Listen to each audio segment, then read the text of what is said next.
आजिर online साहित्य कालांश को चतुर्थ श्रेणी समस्त शिशु भाई भौणी मान स्वागत। तो पूर्व कालांश आम साहित्य रखा सजाई रखा विषयटीर चंदन किपरि ता भाई को डाकिकी नहीं कि स्कूल गले आसे केमती निज पोशाक न पाई निज माँ उपरे रागरे गरगर होता से विषय भी आम जानिले। आउ तन्मय केबे भी निज पोशाक पत्र बहीपत्र किसी भी सजाड़ी रखे ना।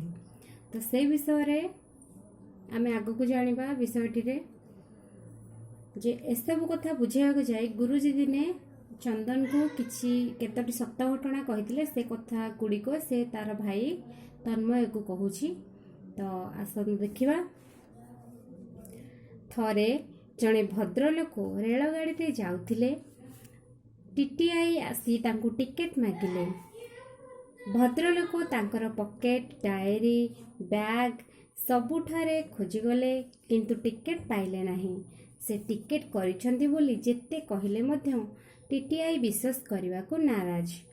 एणे जेतिकी विलंब हेउथाए पाखरे बसिथिबा यात्री माने तांको आड़कू सेतिकी आड़े आड़े अनाउथांती सत्य जेपरी से बाहाना करुछंती।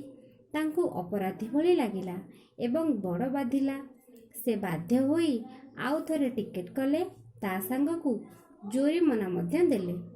ताले से जो भद्रलोक आम जानीचे जे टिकेट जे जांच करती रेलगाड़ी रे तांको आम टीटीआई बोली कहूचे।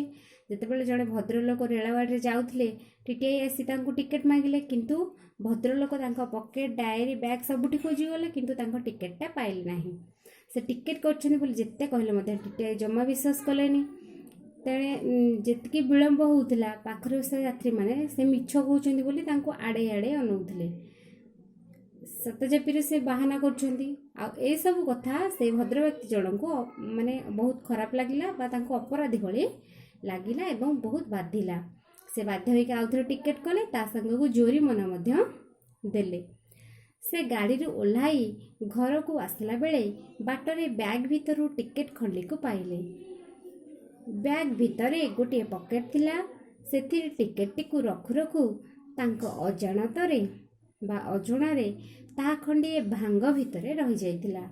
सामान्य अजत्नरु तांको अपमान और धनहानि उभय सहिबाकू पड़िला। तो जेतेबेले से जोरिमाना देले आउ थरे टिकेट कले जेतेबेले से तांकर पाइले नाही टिकेटटा। तो जेतेबेले रेलगाड़ी रो ओल्हेकी घर को फेरुथिले बाटरे तांको बैग भितरु टिकेट खंड को से पाइले। से टिकेट खंडिक तांको बैग रे गोटे पकेट थिला से पकेट रखिला बेले गोटे भांग भितरे रही जाइतिला। से कोन तांको अजत्नरु सेटा रही जाइतिला। तो से जत्नर सहित माने जोठी रखि थांते जदी ताल तांको अपमान आ धनहानि सहिबाकू पड़ी न थांदा। तो जेउ जिनिसटी जेउ जगह रे रहिबा कथा ताकू ठीक सेई जगह रे रखिले घरटी सफा सुतरा रहे स्थानटी सुंदर दिसे। एई भली केतेक जिनिस अछि जेगुडी को जत्रर सहित साइति रखिले भविष्यत रे सेगुडी मूल्यवान संग्रह रूपे विवेचित होइथाय।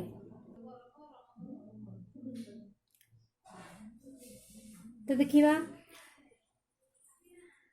जे एई भली केतेक जिनिस अछि जेगुडी जत्रर सहित साइति रखिले भविष्यत रे सेगुडी मूल्यवान संग्रह रूपे विवेचित होइथाय।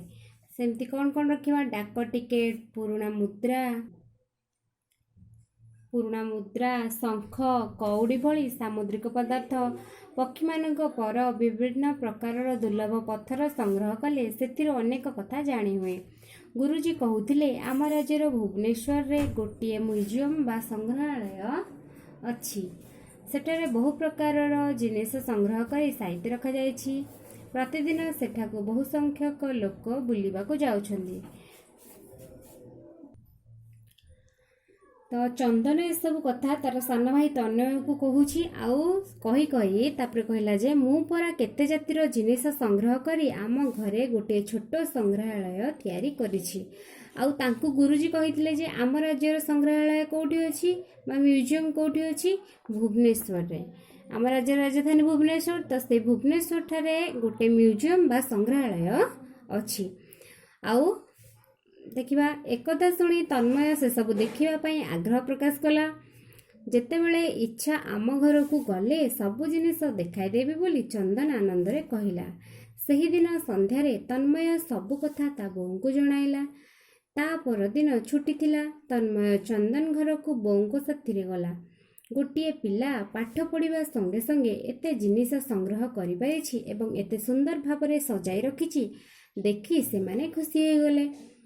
ଚନ୍ଦନ ନାନା ପ୍ରକାରର ପଥର, ପଶୁପକ୍ଷୀଙ୍କ ଚିତ୍ର, ପକ୍ଷୀଙ୍କ ପର, ଡାକ ଟିକେଟ, ମୁଦ୍ରା ଇତ୍ୟାଦି ସଂଗ୍ରହ କରିଥିଲା।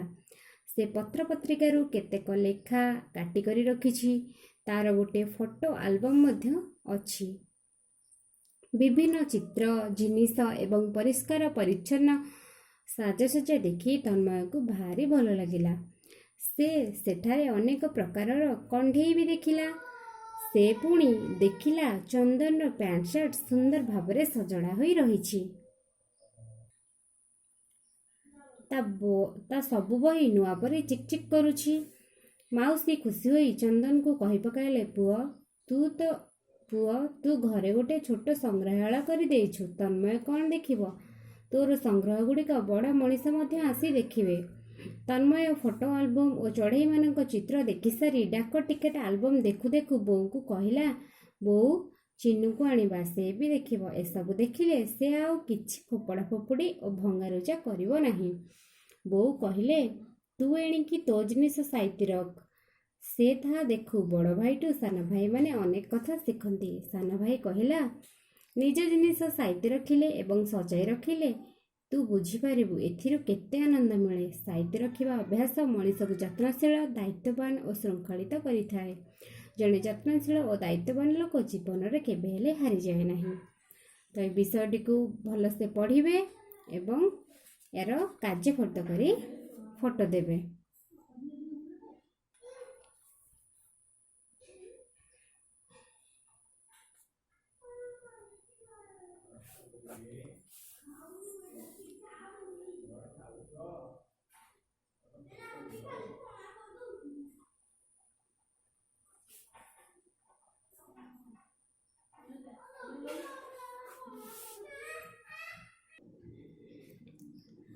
ତ ଏଇଭଳି କାର୍ଯ୍ୟଫର୍ଦ୍ଦ 1, କାର୍ଯ୍ୟଫର୍ଦ୍ଦ 2 ଏଗୁଡ଼ା ସବୁ କରିବେ। ପ୍ରଶ୍ନ 1 ଅଛି, କେଉଁମାନେ ଅନ୍ୟକୁ ଦୋଷ ଦିଅନ୍ତି? ପ୍ରଶ୍ନ ଖ, 10ଟା ବେଳେ ତନ୍ମୟକୁ କିଏ ଡାକିଲା? ପ୍ରଶ୍ନ ଗ, କିଏ ବ୍ୟସ୍ତ ହୋଇ ସାର୍ଟ ଖୋଜୁଥିଲା? କାର୍ଯ୍ୟଫର୍ଦ୍ଦ 2ରେ ଭଙ୍ଗାରୁଜା ପରି ଆଉ 4ଟି ଶବ୍ଦ ଲେଖିବେ। ପ୍ରଶ୍ନ 3, ଶବ୍ଦ ଗୁଡ଼ିକୁ ଠିକ୍ କରି ଲେଖିବେ। ଦାୟିତ୍ୱ, ଜିନିଷ, ଜରିମାନା, ମୁଦ୍ରା, ସାର୍ଟ ଏଗୁଡ଼ା ତ ଏ ଶବ୍ଦ ଗୁଡ଼ିକୁ ଠିକ୍ କରି ଲେଖିବେ। ଧନ୍ୟବାଦ।